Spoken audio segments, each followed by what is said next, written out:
Yo, welcome back to People Peddlers podcast. It's been a while between interviews or podcasts. That's just how it's been. Been pretty busy, and a lot of people kind of bit shy to come on and talk about their story. But one guy that said he would come on is Mark Malakai Williams, and pretty excited to talk to him.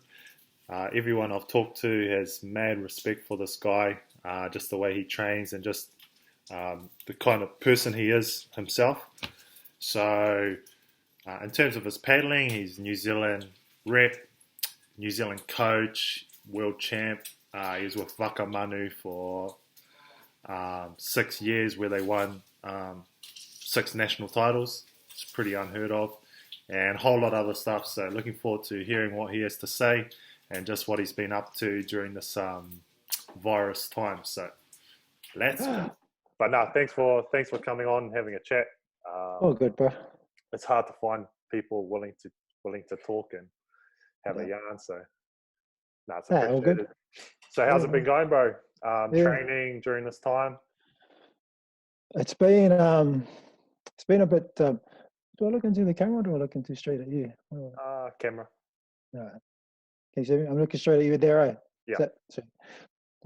It's been a bit tough, because I sort of busted my wrist. About a week before the lockdown, I went out with my son and I was trying to race him on his scooter, and he was on his BMX, and we were going down the hill.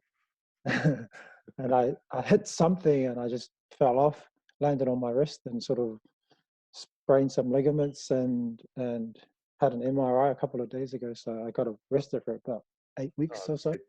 Bro, but tell me a little bit about yourself, like your upbringing, schooling, kind of sports you got up to in your early days.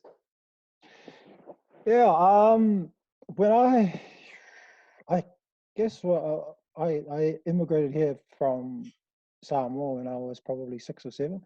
Yeah. And I think we grew up in Otara, which was a lot of my family grew up in Otara. So, some of the guys are still paddling now, like Jeff and Rudolph and John Bapali and a few other guys who we all started paddling around the same time. Yeah. And I got into paddling because our family was into looking after at-risk youth back in those days. Oh yeah. So So there was a lot of like kids who were not old enough to go to jail. Yeah. They were too young. So it was sort of like my auntie and them set up this little trust, which sort of all those troubled kids used to come to. Yeah. And part of their rehab, I guess, was paddling. Is that where you met Jeff? Jeff was actually part of that, to be honest. Yeah. I'm sure he was. But so that's basically how we started paddling, really. Yeah. And like no one, I know for myself, I was pretty rubbish at it when we first started off because it was something new. Like, it was cold and and training was usually training during the winter and things like that. So. And how long ago was that? I'm gonna say that's about probably 1988, something crazy like that. 1988. Yeah, 1990, sort of around that time. Yeah. I remember the first Worlds was held here in New Zealand at Oraki in about 1990, I believe. And that's why those 6-mans are called the 1990s, because that's when they were sort of first came out. Before those Worlds, they were built by by Herbert Conan's dad and Chris Carlson, Maui's dad up north. And they built that for that event. And so I think that's sort of I didn't actually compete at those Worlds, but I know Rudolph did and Jeff did, and also another legend paddler back in the days, my cousin Peter.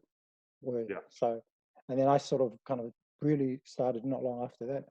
So, it's been kind of around in my family since back then. And did you play any sports or anything? before that? No, not really. I was pretty useless when I was growing up. I was sort of a chubby, yeah. Honestly, I tell people all the time, I was like one of the least athletic people you could think of. I didn't really play much sport up until I really kind of started pedaling. And Yeah, I was more sort of, I was into the books at the time. yeah. Yeah. So, and it wasn't until when we started pedaling that we actually had to do like land training and things like that, that's how I kind of got into the training buzz. But before then, no, not really. Oh, And and then it wasn't until I started pedaling, and then you kind of understand, oh, you're not as useless as you thought you were in terms of being, doing athletics and things like that. yeah. And that's how it sort of just started from there. But before then, no, not really. Yeah, Yeah. yeah. And so did you start with Peniola? Yeah. So we started with Malakai. So Oh, yeah. Malakai was the kind of the club that I told you about my auntie, and she started the Yeah, trust, the youth. So the Manukau was the club who were based at Mangere Bridge back then, and yeah, that was sort of the club that we used their facilities and canoes to paddle in. And then from there came we formed our own club called Mulivai Whangatoloa, and then we used that as a vehicle to take the kids and paddle, and then from Mulivai came the branch off that was Penula. So yeah, I sort of paddled from then on, yeah, following yeah. the club and things like that. And does that stuff still happen with youth that are in trouble? No, I sort of stopped back in maybe the mid-90s, something like Yeah, that. And we sort of kind of carried on, myself, Jeff, Rudolph, John, a couple of other guys, and then Peter as well before his accident. We just kept going for some reason. I think because you meet people when you're pedaling, and you kind of just, it's something different, and it keeps you sort of keeps you out of trouble. yeah. Growing up in the bar. Because like as a teacher, we got a lot of Maori and Pacific Islanders that are kind of a little bit. They love the outdoors, but not so much school. Yeah, But I'd love to start a program or something where you take them out on the canoes and gives them a bit of a identity, and it's kind of who they are as well. So it sounds like it worked back in the days. yeah. So basically, what these kids were, they came from all around sort of South Auckland, and I think they Yeah, were about maybe 14, 15, 16-year-olds. We had like bank robbers, guys who, yeah, seriously, yeah. guys who did armed robberies and assault, all sorts of things. But when it's funny, because when I met these guys, because I was a similar age as well. I was sort of 14, 15 as well. Yeah. So I got to know a lot of these guys, and they were just normal dudes, really. Yeah. And once they started pedaling and you knew what they were about, they weren't like, it was hard to kind of see them as people who would commit those crimes. It was hard to like, and a couple of them went on to be world champs, man. Oh, true. And Just yeah, change them. sure. Yeah, Just changed them. And I Yeah. think because you would know it, because to be really good at this sport and to kind of get some sort of success, it takes a lot of commitment and drive and resilience too. So Yeah. I think to an extent, I think some of those kids kind of learned that oh wait, if I put in this much work, I could get something else out of it instead of just. So I Yeah. think it worked in that sense, yeah. But Few yeah, life it kind skills of, as well, eh? yeah, exactly. Yeah, like, oh, you can't go out drinking all night if you want to, be a world champion. You know what I mean? Yeah. Mm. No, for sure. And so who were some like OGs back then that are still kind of around these days? Yes, when I was growing up, um, I'll tell you about my cousin Peter Yeah. Williams. He's Jeff's brother. And he was sort of the guy we all looked up to because, Oh, so is Jeff your cousin? yeah. So Oh, Jeff's my yeah. first cousin. Same as, and Rudolph's my first cousin. And Oh, because I John didn't was really my. know Jeff's last name because it's always Jeff Guy on Facebook. I thought that was his last name, but found out it was Williams, eh? The secret alias of this man. Yeah, so we grew up together, but Peter Williams, Jeff's older brother, like this guy, because he was the oldest, and when we kind of seriously got into paddling, Pete was the guy who would kind of go out and sort of he'll have all these new theories about training, and he had a I used to say that he had the highest pain threshold of anyone that I Yeah. know, and a lot of kind of what I do now, what I sort of is because of him. We used to Yeah. do some crazy trainings, because and it was basically the survival of the fittest, really. Yeah. And 5 in the morning, like we were doing 5 in the morning, get up, run, and all sorts of running exercises, and then do some sprints, get into the pool, do some laps, Yeah. and then have a little rest, and then go and paddle. Yeah. So we were doing all that stuff back then, and I think it's sort of kind of some of that stuff stayed with sort of like me and Jeff and Rudolph in terms of like being mentally Yeah. tough Yeah. on Yeah. just Because that's one thing Brad said was that every time you train, bro, you just go 100%, even if it's a light training. You're always just like, yeah, I think and he was, you don't. and I, that's big coming from that guy. I mean, that fella trains a house down, and he's a hammer. So he was telling me about one story. He reckons he was finally just in front of you in a race, or just in a training, and then the last kilometer you just came in and got him right at the end. I remember that race too.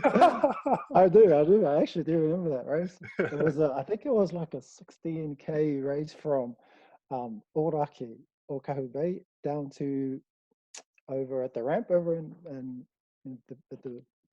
Auckland. Yeah, it Yeah. was the last K, and he had a better line. And by the time we came together, he was like in front. I thought, oh no, is this the day? Is this the day? But yeah, lucky. You got I him. don't know. I got him. But in a sprint, he would just waste me. So Yeah, yeah. but Powerhouse. but Um, so those are pretty rare. Having your own V1 or OC1 was pretty rare, yeah, and yeah, I only bet. the serious guys had their own singles. Yeah. And they're like, oh man, it was a dream to get one of those.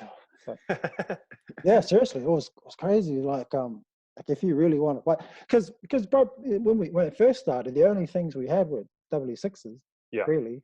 yeah, And I know even in Peninsula, even in the 2000s, like we only had two V1s, two yeah. surf riggers, and one of them was so damaged on the sides that if you got one of your changeovers mixed, if you got one of your changeovers wrong, you would scrape like your thumb and skin Oh, part of the Grace. skin of your thumb will come. Yeah, you'll graze it up. Yeah, And I yeah, know yeah. I've got this scar here from one time. I just changed over too fast and it just clipped it and it took off a bunch of skin on that side. Oh, Yeah, so yeah, so having canoes is pretty rare. So that means that like no one really knew how to paddle singles because a lot of our time was in the six man. So guys like Maui and Bo and all them, anytime we'd have like the nationals back in those days, those guys would just yeah. hammer away in terms of singles. Like, man, how do Because you over do in it? Hawaii and Tahiti, was it they still a lot far ahead of Aotearoa? Well, yeah, it's because now we have the internet and Yeah, we kind of know what happens around the world. Back then, like no one really kind of knew. yeah, yeah, No yeah, one really knew what Tahiti was doing. No one knew what Hawaii was doing. All we knew because the Hawaiian spoke English. We kind of mm, and a lot of our top paddlers were going to Hawaii. yeah. I think the only paddler from here that really went to Tahiti was Maui, Oh, yeah, and he was. Well, I'll talk about the Hawaii first because so a lot of the info we got was from the Hawaii guys yeah, and the guys who went to Hawaii, and then they came back and you kind of hear stories about the surf was good and like back then I don't know how to surf. No one in Otara knows anything about surf. There's no surf there. But what we do know to do is we know how to like handle pain and mm, train really hard. But in terms of like the technical side of things like that, we were hearing that from the guys who went over there in Hawaii. And I think one of my cousins who is in his 50s now, I think. No, sorry, probably late 40s. He was the first one of us to go over and do Molokai, This was back in the 90s, I think it was. And he came Yeah. back and said it was like, one of the most amazing things he's ever done. Mm. And even back then, it was still like, what's a wave?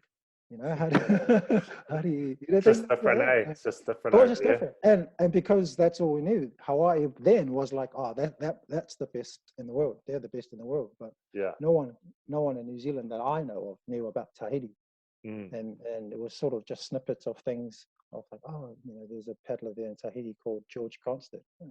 You know, Yeah. there's a paddler there called Karel Maoni, and you just hear it from guys who go to the Worlds regularly. Oh, there was this guy called Karel Maoni from Tahiti. He just came and he was doing this fast straight, and he won the bloody race by 10 meters. Yeah. So yeah, it was kind of little snippets of things. Now we know who the top shell guys are, who everyone is. Yeah. Yeah. Yeah. But back then, no one kind of really knew until we went to overseas races like the Worlds.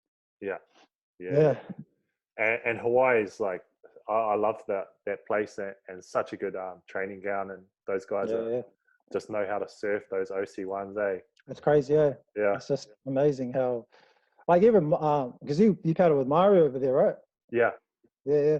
It's like I remember, I think last year at the Takapuna Beach Cup and upwind, he was just in front of me upwind, and I was Yeah. sort of gauging off him going upwind. And as soon as we turned around to come back, and that top marker coming down, it's not that long, Yeah. Yeah. and he just whoosh, and I thought, Mm. holy heck! Well, that's And what then when we were doing races over there, like mm, small bumps and into wind, I'm fine. But as soon as it yeah, gets a bit bigger, they're off, and I had to learn how to.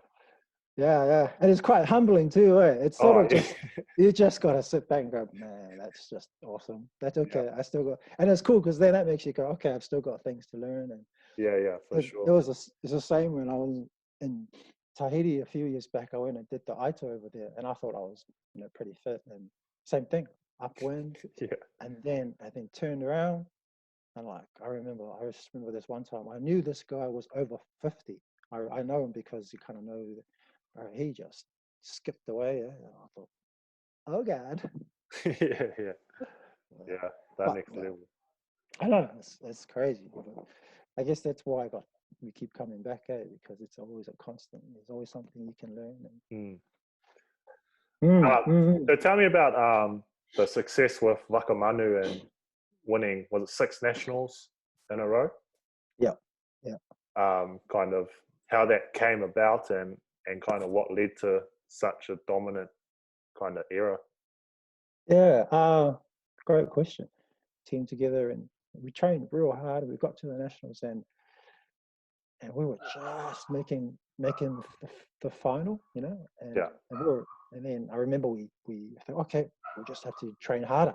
So we trained even harder the following year. We went back, and same thing, I thought with all the sacrifice that, because when I train hard, I train hard. It's yeah, just it's ingrained in me now, and so then I remember sitting in one of the after function in a bar in Cambridge somewhere, and I saw the teams that had won.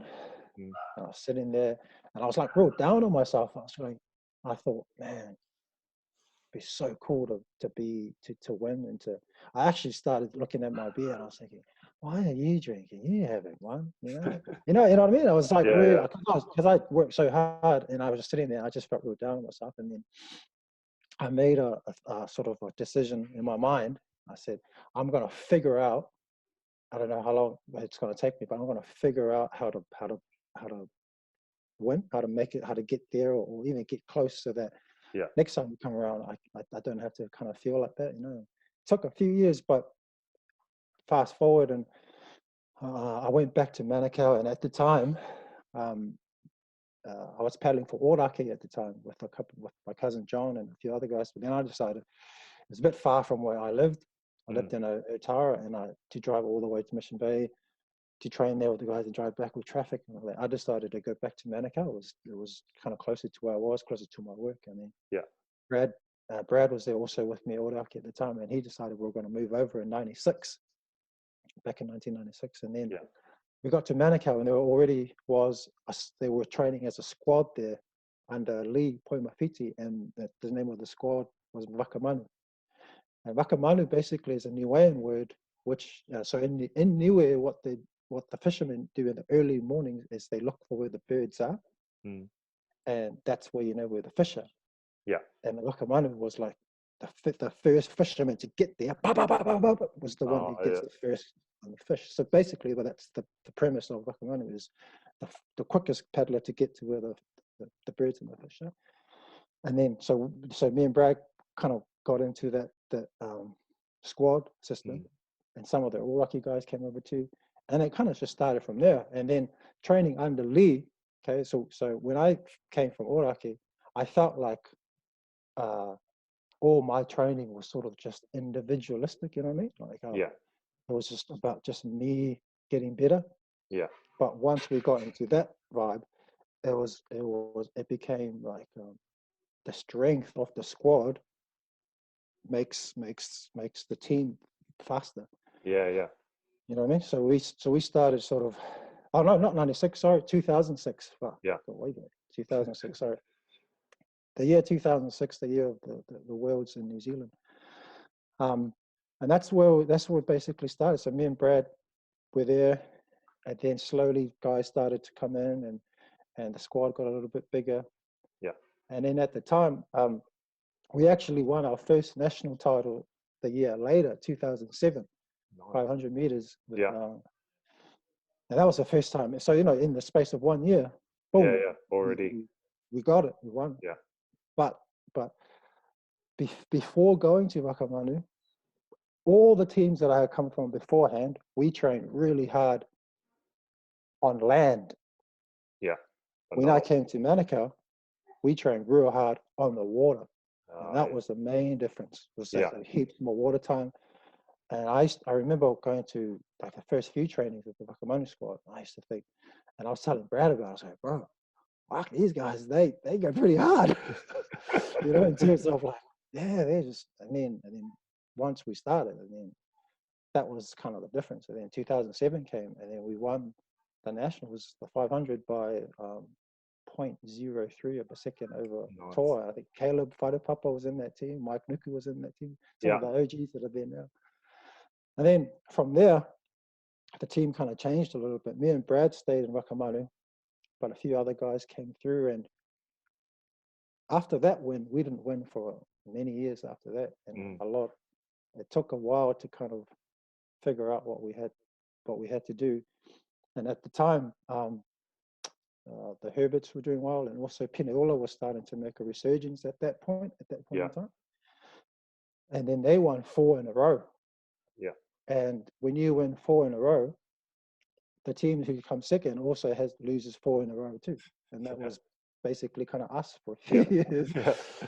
So there was about maybe 2 or 3 finals where we lost in like that much. Yeah. And that was painful, because I'm sure one nationals, I remember the same thing. We were like in the lead, and then I think maybe the last few meters they just came back and pipped us again. Yeah. And I remember being on the pontoon, and you know how the Māori TV cameras go into the winning team, you know, see who they go to. Yeah, exactly. And then they went to them, and I remember just kind of, we walked off, shook hands, and I just kind of stood there in the rain, because it was raining. I think it was a raining nationals, and I just stood there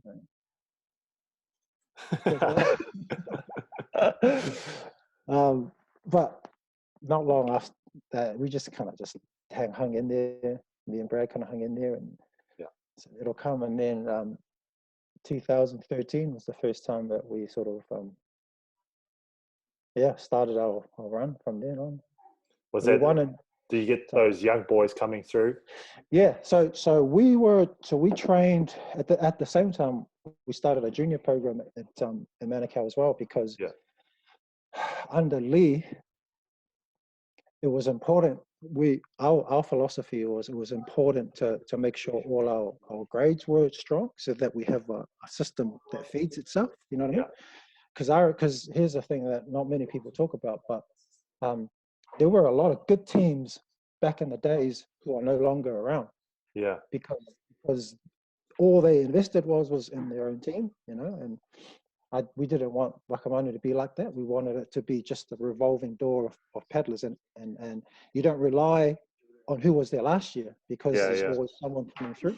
Just like, I guess, like rugby, like rugby, it's the same thing. You have a good squad of guys, but for that system to work, you have to have a goal to get to. Like, you want the top team to be at that level, so the young guys can see up and go, yeah, that's where I want to be. Yeah. If you maintain that level, it's the tough bit. That's the hard bit to. And so that's what we were always kind of. I was thinking about in that term. So when I trained the Opens team, the training was hard, because I had that in my mind. So that, and at the same time when that was happening, we were training the junior boys. Yeah. Kimmy, Jules, Josh Leilua, and Josh Baresi at the time too, and a few other boys. Hi.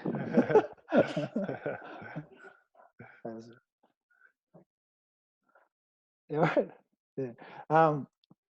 And so when our Opens team was training, our junior team was right there next to us. Yeah. Doing the exact same training. No, that's me. Like, there's no 19s different course, and there's no Opens course. If we do 20Ks, they do 20Ks. Yeah. You know? So, because that's what we did too. That's what we did too growing up. Remember, under my cousin Peter, there was no difference. Like, he was a few years older than us, but we had to do the exact same training that he did. If he ran 15Ks in the morning, we had to do it, or he'd punch you in the face. You know what I mean? So that was so as these junior guys came up, it was just a transition. Whoever was the oldest can jump into the masters, and the next come through, and then it just kind of hopefully continues like that. And then when those young guys came in, that really helped maintain the boat speed up all those years. Because they already knew, how to train and what was expected. And hard work. Yeah. And was it kind of the same guys throughout that 6 years? Yeah, so the only guys who were there throughout the 6 years, and also 2007, was me and Brad. And then Mike Salah was in there for a few years. Cherokee Dolan was in there for a few years as well. Who else was there too? Tommy Duffy was there for a session. Matt Duffy's brother. Oh, yeah. He was the man. We used to call him Snake, because he had like a snake technique. The cobra. the cobra. No, it wasn't that. We used to call him Le Cobra with the LE.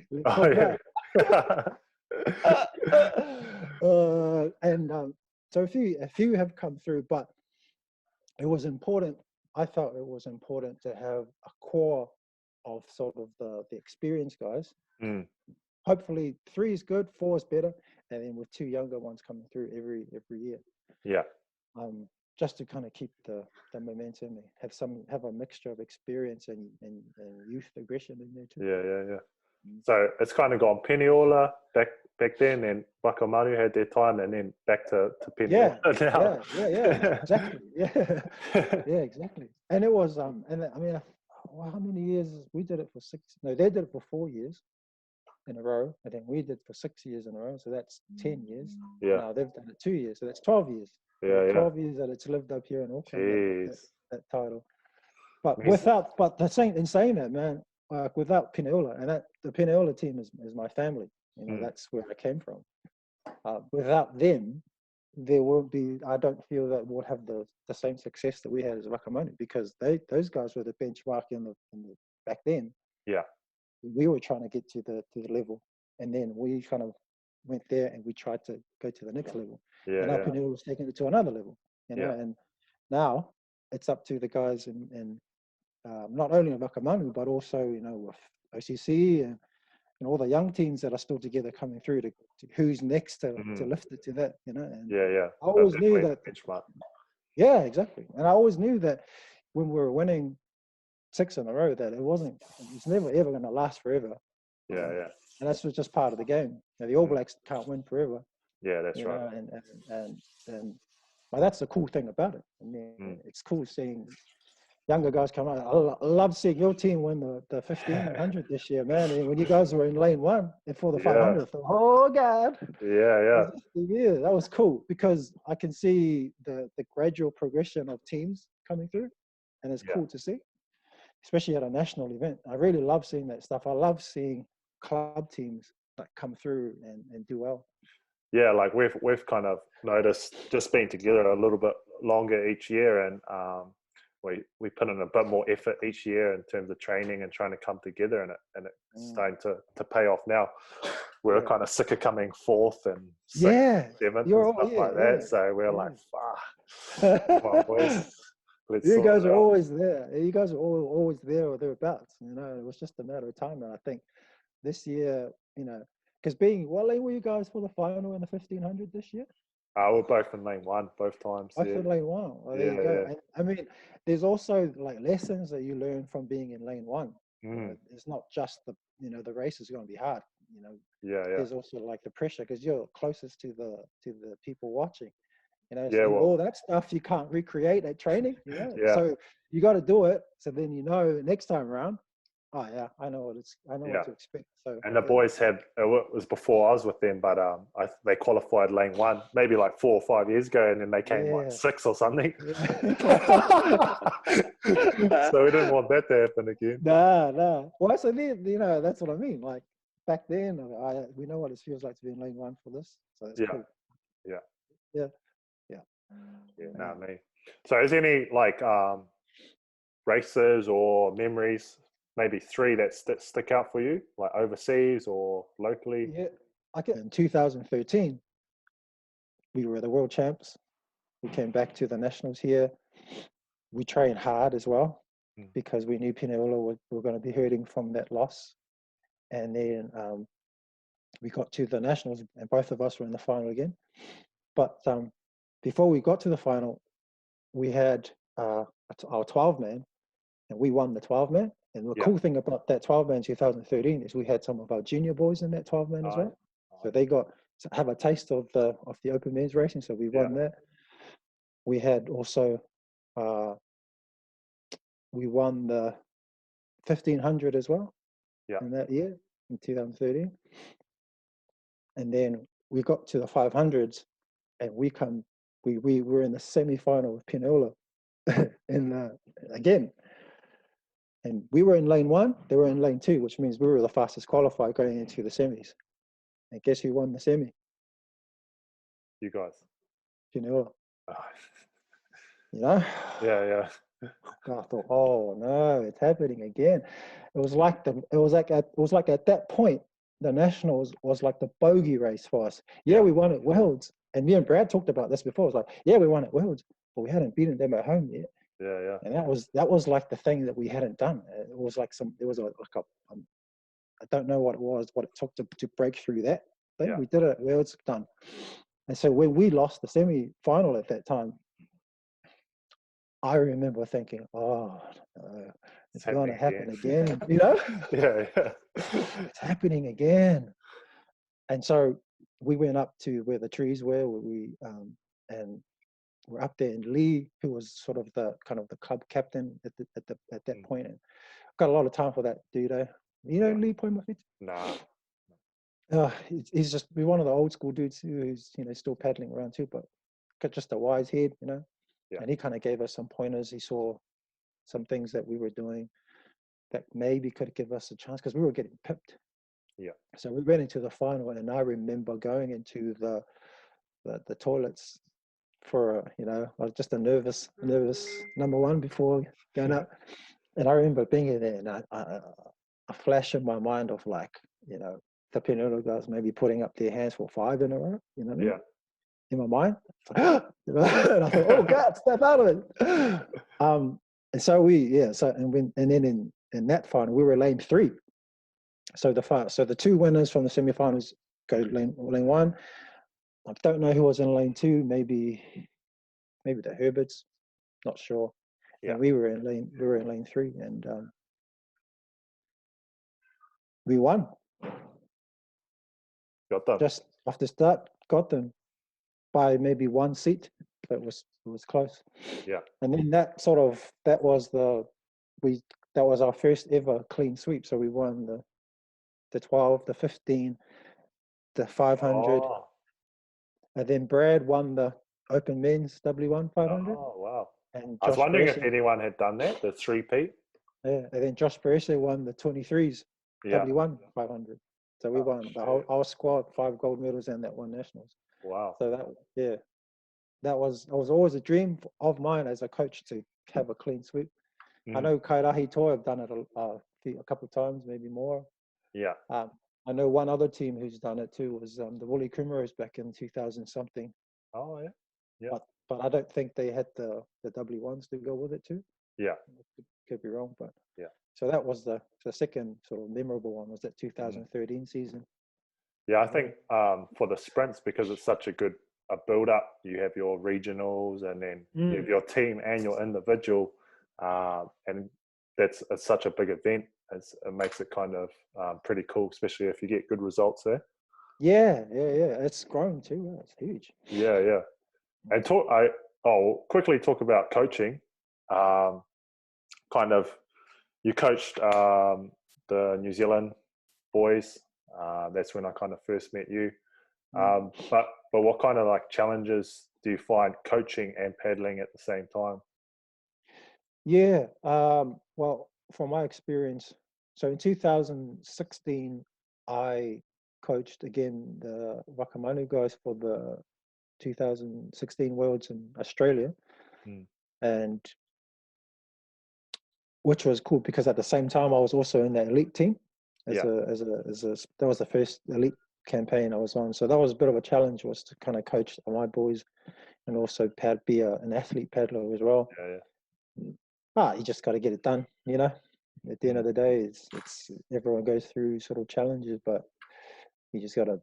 This is the decision you made, and just got to make it work. And luckily, it all kind of came right. We won the elite team did well, and also our club team won as well. Won the 500 and the W12 500, which was cool. yeah, And then when I coached the team for Tahiti sprints, I knew that was going to be tough, you know. mm. And once, I think for me, like once you've I've won the worlds a few times now, you have to try and kind of push yourself up to the next level. Okay, what's next? To do world in Tahiti. And I knew that was going to be hard, but it Yeah, was the next logical thing to try and kind of push myself to yeah.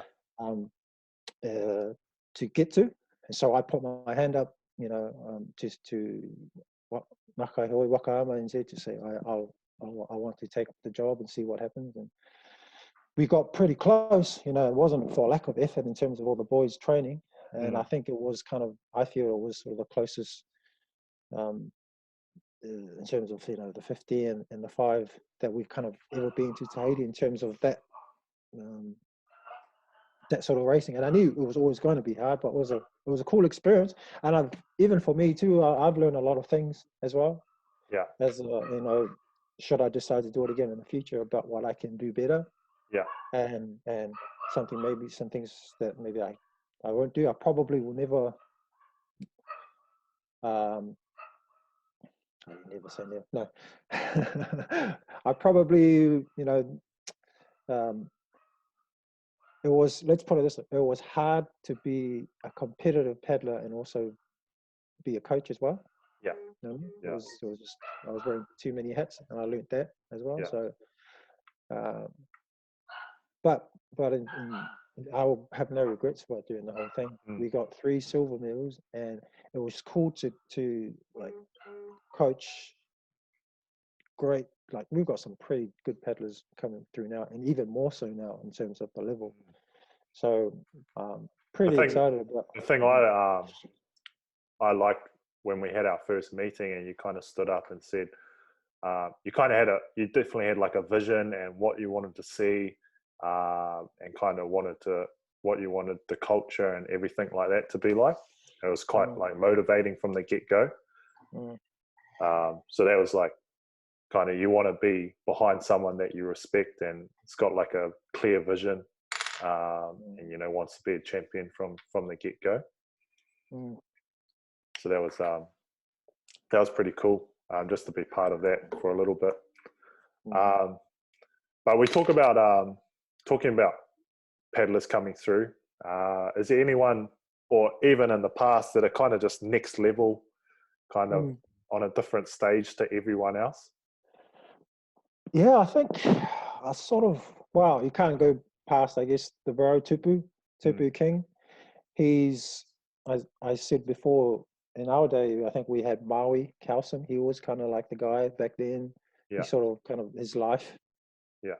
became paddling, and he went to Tahiti. He's probably our best, only the best ever result in terms of a race in Tahiti is Maui coming third in the Super Aito. Wow. Yeah, using a surf rigger. Wow. Yeah, really cool, right? Using a surf rigger. Yeah. And I mean, word has it, I remember like back then there was no live stream, there was no, so you didn't know what really happened. You kind of hear things sort of second hand, and I think from what maybe Conan would know a better story, but I heard he was in the lead, and his support boat must have taken him the wrong kind of way or something like that. Yeah. And We by had the Tahitian, time, in the baby, support I boat. know. Oh, no. Hey, we can't take him out. Hey, Wow. you get no, you go. Those guys. But apparently he was in the lead, and then when they came back together, he was in third place. But even third place, that's amazing. Oh, it's unreal. So back then it was Maui. But in terms in this day and age, with I think I have a lot of respect for the achievements of what Tupu's done. Yeah. I mean, when he decided, I remember. I think for me, I think the switch for Tupu clicked back in sort of 2012, 2013, when I think am I the last guy to beat Tupu in a V1 marathon race? I think I am. In 2013 at the long distance nationals in Auckland. I won the men's V1. Yeah. And I think Tupu was second, but Tupu was in the 23s division at the time. So he won the 20, and I think Kingi was second in the open. Anyways, after that 2013 long distance nationals, a few of the guys went over to Tahiti to do the New Zealand team to do the Tahiti Nui race, which is the race that goes around Tahiti. Yeah. And Tupu went and did that race too, I believe. And I think something must have happened to him during that experience for him and they trained with Lewis Lachlan. And I don't know, do you know Lewis Lachlan? Heard of him? I've heard of him, yeah. Lewis Lachlan, he's like maybe the Lance Armstrong without the drugs. Yeah. Of long distance paddling back then. I think he's won like 11 Te Aitos and Super Aitos, and ridiculous. And I think he helped our New Zealand team in 2013. I think when Tupu came back, that's when he made the decision to, do what he did. And for someone that young to make a decision and dedicate his life to getting to a particular level, you gotta respect that. Because I remember when I was that age, I wasn't doing anything like that. So I think in terms of achievements, and the young guys can look up to say Tupu in terms of what it takes if you really, really want to get to the top, and the sacrifices and trainings, and you put yourself in those sorts of positions and teams will pick you up. And he paddles for Paddling Connection now, and that one of the upcoming teams in what's her name, Kalahuikai in Hawaii. And so he's definitely one that's the top echelon in terms of Kiwi paddling. Coming through at the moment in terms of young people, I always have the privilege of training some pretty good young guys coming through in our river here, and one of them is a guy called Casey Taki, and he's a hammer. He's a hammer, and the special thing about this kid is that he doesn't say much to you. You'll be lucky to get kind of a grunt like, if you're lucky, he'll make a noise. But he's probably the most driven young guy I've ever met. You tell him what to do, you do it. No questions asked. So for the nationals this year, we were training in the mornings at about 5, And then again, the night before, he's the one that texts me saying 5 a.m. tomorrow. And I'm like, yeah, see you there. And so I'll get there kind of, right on 5, Yeah. just a little bit after 5. And he's there already waiting. Yeah. And he's what, 15, 16? Oh, no, sorry. He's about 17, 16, 17. And just because I was asking Jules, we were talking about him, me and Mm. Jules, when he came down a few weeks ago, Mm. and I was, bro, like, he's saying, yeah, he's pretty strong. His VO2 is like, he's pretty fit. Yeah. But yeah, just his dedication and kind of work ethic. And I was, Mm. man, he's so humble, eh? Like, you don't hear Yeah. much from him. He's Right. getting like these times at nationals. It's like unreal. Like, didn't he Yeah. get a record or something? Yeah, it's like the fastest ever. And I Yeah. mean like ever, Yeah. from young to old. It's Yeah. 206 And he ever. put up one post saying like something, and I was like, Yeah. fuck. That's him. That's Yeah. him. That's him. And he'll come back to the ramp where we train, just as if nothing happened. And like, yeah, so today we're gonna go there, okay. There we go. Just and that's it's pretty rare to have Mm. like someone like that who's Yeah. just Yeah. real committed, has obviously a high pain threshold, hates to lose, but doesn't really kind of doesn't really toot his own horn, which is I guess the Yeah. Kiwi way. Yeah. But he's another one to keep an eye on. He depending on how this virus goes, if the Te Aito goes ahead. But he went last year. He won the Aotearoa Aito last year. He went over, and I think he came 30th Yeah. in the Pretty 19s, good, which eh? is the best that I think any Kiwi 19s winner has ever done. So Yeah. and if only he had the opportunity just to learn how to surf more, which is Yeah. as you would know, bro, is a skill all in its own. Mm. I think he will definitely be able to match the top 19s guys over there. And Yeah. Because I heard he was sitting just behind Tipu at the New Zealand Aito this year yeah, he wasn't too far away. for his few laps that he did. Yeah. Yeah. Oh, so he's definitely another one to look at. And there's also, I mean, I can only speak from kids that I know, but obviously there's you coming up as well, Mitch. I like your video that I saw on Facebook the other day. Whew. There's a new one coming out. Oh, is there? Yeah. Ladies and gentlemen, here he is. Not that. Just a funny one. Oh, There's a funny one. Oh, right. Well, are you talking about that? No, I was talking about your paddling one. Oh, okay. That one. So, Ash Riesendale, he's come a long way. Yeah. He's I mean, he's the 250 meter champ here in New Zealand now, and to beat the Blue Flash from Tahiti is pretty impressive. He was happy about that. Yeah, I've watched the race about 200 times at the flat. Has he commentated it to you all the time? Did he pause it as well? Break it down, mate. Did he pause and go, oh, so at this point here, I was thinking to myself, I'm not going to go just yet. But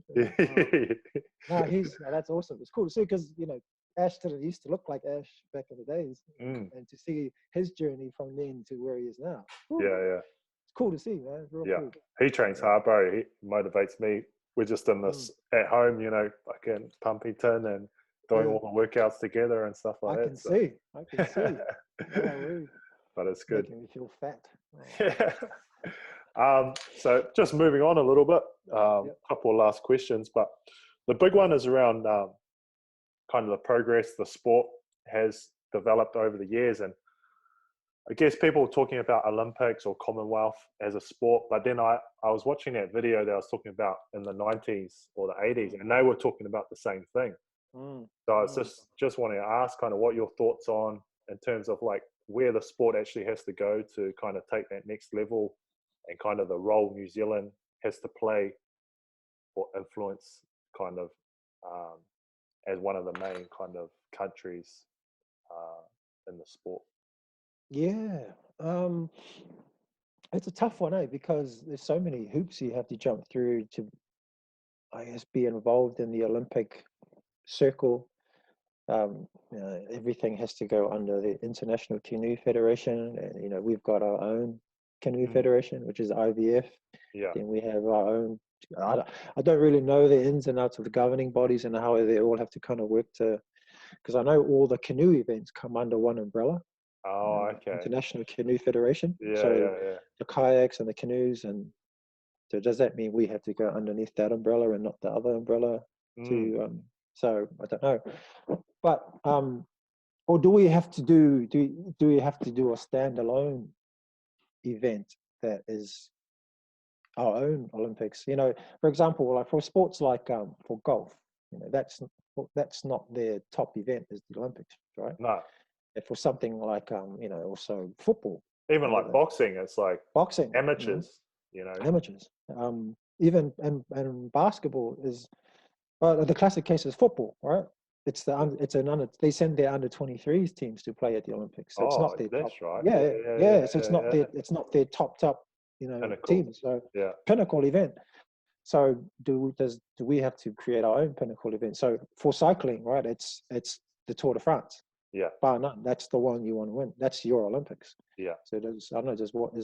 Do we have to create our own some event which is our own Olympics Mm. to yeah, I don't know. It's a hard one. And I think it's like you said back in the 90s, 80s. You were talking about it back then, and it still sort of Yeah, yeah. hasn't got to that level. And the other I thing think with that the Olympics is that like, so say two best from each country could go. So you mm, might have two guys from, I don't know, like a European country that are useless, but they still mm, get to go to the Olympics and mm, represent. Whereas like mm, 50 Tahitians or Kiwis would be mm, better than them, kind of thing. exactly, exactly. And you get races where you know massive gaps and Yeah, yeah, yeah, it's a tough one. I don't really know what the solution is. Definitely in terms of like exposure, you know, I would much, Wakayama, Va'a, outrigger canoeing would be huge. You know, yeah, we will actually have to have professional athletes, yeah, as part of the program. So I think that'll be awesome. I think we're doing. I don't know. I guess if every, I think if every nation was as onto it as Lara and her team in terms of what they do at the nationals, yeah. maybe we'll have a good case of saying the Olympic Committee saying, you know what, maybe we drop the C1 pedaling and we bring in V1 pedaling Mm, and V6 pedaling instead. yeah, Because really, when you look at the Canadian kayaking, the guys who kneel on the, yeah, and paddle, it's only just the European nations that take up that sport. It's very rare you see an African athlete, you see, or in the finals, there's always European, and in those European countries, it's always the Eastern Bloc European countries, mm, like Belarus and Hungary and all those yeah, other yeah, places, yeah, yeah. Czech Republic. And so is it really a global sport? I don't know, Mm. and if As, I think if they want a global sport, like I know that paddling now is in all the main continents now of the world. yeah, So yeah, I think that'll be awesome if they can maybe drop that one and yeah, bring in V1. I don't know. And then keep kayaking because kayaking is still pretty popular. But yeah, the other one, don't know. yeah, yeah. As it's interesting how they got the world champs in London in a few years, Yes, and yes, maybe yes. using that as a way to get more people involved and more exposure in Europe. Mm, mm. Because, well, I know they practice it all in Germany and France and in England. Um, I know there's a few teams that come out of those parts. So that'll be pretty cool. It'll be the first one that's over there in Europe. So Yeah. and I hope I'm not sure if anyone's heard, but I hope it's at the Eton Dorney venue, the one where the Olympics was at, Oh yeah. where Mahi Drysdale and Eric Murray and Hamish Bond won the gold medals. Yeah. Yeah, there's a Yeah. purpose-built lake there, Oh yeah. and it's like 20 minutes from Heathrow Airport. So I'm And, hoping it's and you can there. bike and watch them, eh? Yeah, that's the one. So, Yeah, yeah, you can walk on the side, and yeah, and and it's a lake. It's yeah, not a bay where you might have tides and yeah, waves and yeah, currents and all that sort of carry on. And I think if they have it there, it'll be hard to not make an effort to try and get there. yeah, yeah. Hard out.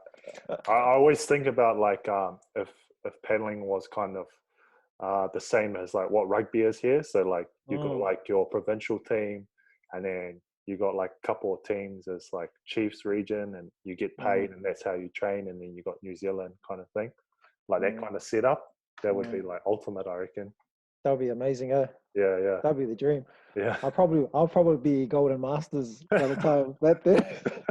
I'll probably be the Kamatu, you know, straight 200-meter dash, and that comes into effect. But no, just like I think the closest country to that, I guess, is Tahiti at this Yeah. stage in terms of their sort of semi-professional teams.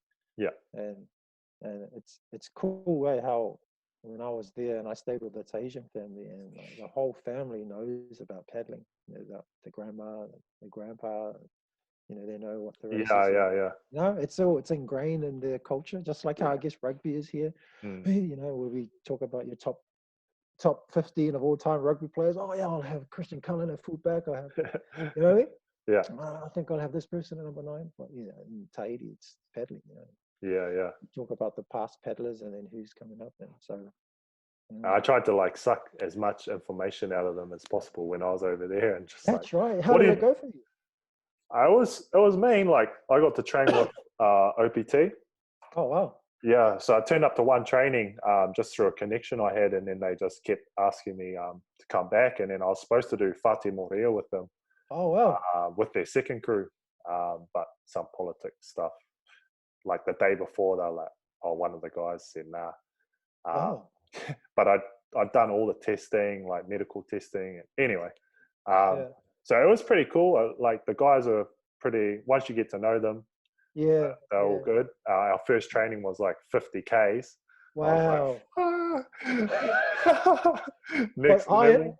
50K they're on a 6-man, so we went 25. I just watched them at the start, 25K. Then they stopped. I was on the support boat, and then I paddled back with them. But yeah, like we did land trainings, and like, you know, I was beating them or there at the top, but as soon as you get in the water, bro.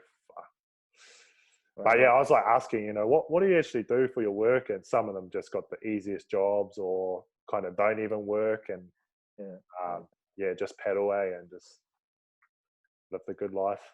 I live the good life. Well, that's cool that you got to experience that side of paddling, and well, you know, that's awesome too. It's obviously that you want to get better in your journey, and you know, full credit to you for doing what you did. Go over there and learn, because you know it's not an easy thing to take yourself out of your comfort zone and going somewhere else. And especially with like, I mean, my family are there, so I stay with them and work for them, but just the language barrier with the paddlers as well, like the French is. How did your French go? The combos don't last that long, eh? Awesome. And then you went over to Hawaii as well. That what you did? Yeah, so I spent another the 2 months in Hawaii, and that was mean. Had some side hustle mahi over there with Tipu, and did all the changeover races and pretty much just OC1s and stuff like that, and finished up with Malakai, which was the goal. Bro. So that was epic. I was hoping to go back this year, and I met guys like Sean and Paul and Bryce and Conan. Got to know Conan a lot better. So wicked fellas, cool fellas. I was hoping to go back, but maybe next year.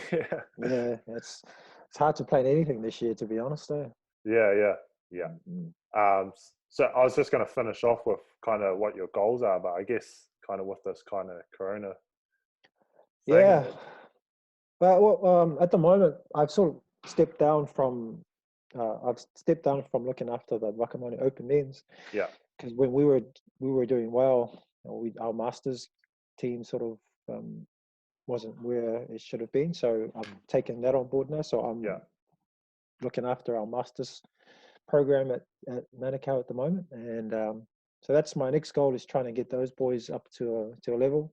And you know, the same thing too. You know, we got to the finals this year at the nationals, and you know, we got close, but it was cool for the guys to kind of experience being in the final, and all the nerves and all the energy that comes with being in that sort of, you know, environment, as you would know now. So hopefully next year we can go a little bit better and then keep building on top of that, and Nice. Yeah, It takes definitely. a few years, eh? You reckon? It does. Yeah, it does. Same as the OCC boys, and same with Canela, same with that. It takes a few years, and it's one of those things that it's hard to quantify what it is. But the more you spend the, together as a Yeah, team, yeah, it just the magic happens. I don't know yeah, what it yeah, is, yeah. and you can have uh, six really really strong fit guys, and they jump into a canoe. Not much time together. Yeah, they'll move, but it's just something special about being in the team Yeah, that's been together for a while, and it just yeah. yeah. When it moves, it moves.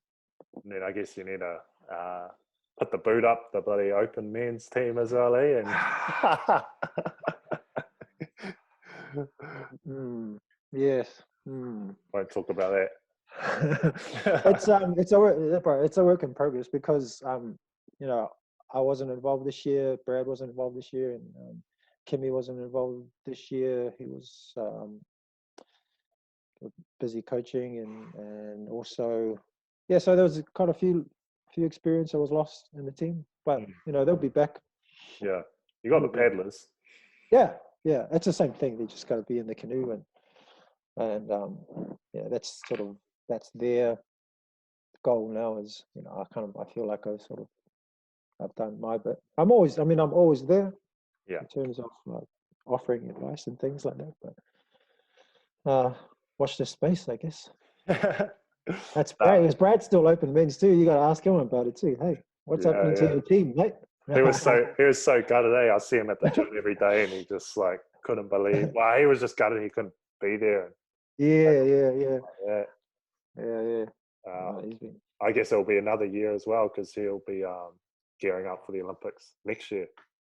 Yeah, that's right. Because he was really getting ready to go to the Olympics this year to take Mm.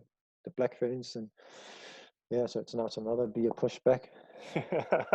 Oh, hold on, because then yeah, true. So then that means he can't. Maybe he won't be able to do nationals this year. Oh, Yeah, Malakai. yeah. I No, keep asking him, bro, when are you turning masters again? he's got a few more years, eh? He's got a few more years. It's like, Yeah, oh yeah. my god, yeah, Still a young buck. I know. Oh, me, bro. Thanks for coming on and chatting. I Always, think that man. was like over an hour. Oops. Goes fast, but no, cheers, bro. And we'll see you when all of this virus thing stops.